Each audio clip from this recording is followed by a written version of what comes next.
നമസ്കാരം. വെള്ളി നക്ഷത്രത്തിലേക്ക് സ്വാഗതം. ഇന്ന് വെള്ളി നക്ഷത്രത്തിൽ നമ്മൾ ചർച്ച ചെയ്യാൻ പോകുന്നത് ഒരു തമിഴ് ചിത്രത്തെ കുറിച്ചാണ്.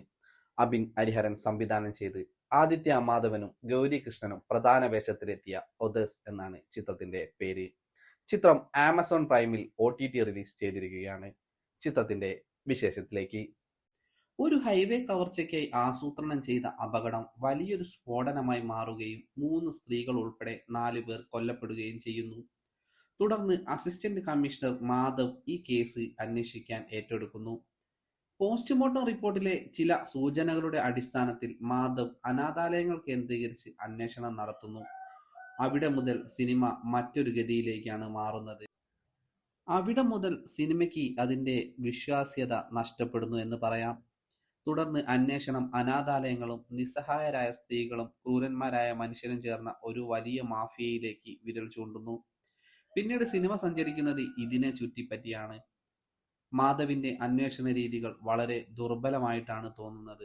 അതുകൊണ്ട് തന്നെ പ്രേക്ഷകർക്ക് അയാളോടൊരു അനുഭാവവും തോന്നിയില്ല. പിന്നീട് IVF വിദഗ്ധയായ മാധവിന്റെ കാമുകി മാധു സിനിമയിലേക്ക് എത്തുന്നതോടുകൂടി സിനിമ അല്പമെങ്കിലും ത്രില്ലിംഗ് ആയി എന്ന് പറയാൻ സാധിക്കും. പക്ഷേ 2 മണിക്കൂർ ദൈർഘ്യമുള്ള സിനിമയ്ക്ക് പ്രത്യേകിച്ച് ഒന്നും തന്നെ ചെയ്യാനില്ലാത്ത അവസ്ഥയായിരുന്നു. ഒരു ഗൗരവകരമായ അന്വേഷണത്തിനൊപ്പം അനാവശ്യമായ പാട്ടും പ്രണയകഥയും കുത്തിനിറച്ചത് സിനിമയെ വല്ലാതെ തളർത്തിയെന്ന് പറയാം. പോരാത്തതിന് ഗൗരവമേറിയ രംഗങ്ങൾക്കിടയിലെ തമാശ കൊണ്ടുവരാനുള്ള ശ്രമം പാളിപ്പോവുകയും ചെയ്തു. ഒരു കുറ്റകൃത്യം നടന്ന സ്ഥലത്തിന് തൊട്ടടുത്ത് നിന്ന് ഒരു പോലീസ് ഉദ്യോഗസ്ഥൻ മൂത്രമൊഴിക്കുന്ന രംഗമൊക്കെ എന്തിനാണ് സിനിമയിൽ കൊടുത്തത് എന്ന് മനസ്സിലാകുന്നില്ല. ക്രിമിനൽ തൊട്ടു മുൻപിൽ നിൽക്കുമ്പോൾ പോലും വെടിവെക്കാൻ കഴിയാത്ത മന്ദബുദ്ധികളെ പോലെ പെരുമാറുന്ന പോലീസ് ഉദ്യോഗസ്ഥർ സിനിമയുടെ നിലവാരം കുറയ്ക്കുന്നു. സിനിമയിൽ ഉടനീളം യുക്തിക്ക് നിരക്കാത്ത കാര്യങ്ങളാണ്. ഒരു പ്രധാന പ്രതിയെ പിടികൂടി ക്രൂരമായി മർദ്ദിക്കുമ്പോൾ അത് ക്യാമറയിൽ പകർത്തി വെക്കുന്ന പോലീസ്, പ്രതിയുടെ ഫോൺ കിട്ടിയ ഉടൻ അതിന്റെ രേഖകൾ പരിശോധിക്കാതെ കാത്തിരിക്കുന്ന പോലീസ്. ഇതിലൂടെ എന്താണ് സിനിമ ഉദ്ദേശിക്കുന്നത് എന്ന് മനസ്സിലാകുന്നില്ല. ഒരുപക്ഷെ പാളിപ്പോയ ഒരു തിരക്കഥയും അപക്വമായ ഒരു സംവിധാനവും തന്നെയാകാം ഇതിന് കാരണം. സമൂഹത്തിലെ അവഗണനകളെക്കുറിച്ച് ആഴത്തിൽ ചർച്ച ചെയ്യേണ്ടിയിരുന്ന സിനിമ കേവലം ഒരു അവിശ്വസനീയമായ കഥയായി മാറി. തീർച്ചയായും ഒരു നല്ല കഥാതന്തുവായിരുന്ന ഇതിനെ മികച്ച രീതിയിൽ ഒരു ക്രൈം ത്രില്ലർ സിനിമയാക്കി മാറ്റാൻ സാധിക്കുമായിരുന്നു.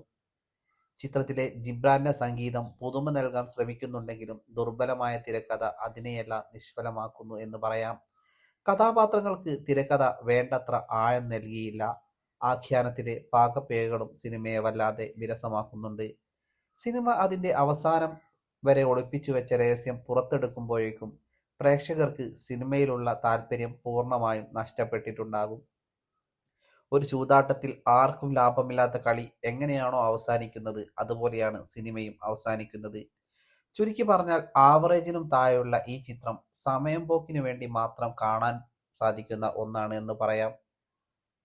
അടുത്ത ആഴ്ച മറ്റൊരു സിനിമയുടെ വിശേഷമായി കാണുന്നത് വരെ നന്ദി, നമസ്കാരം.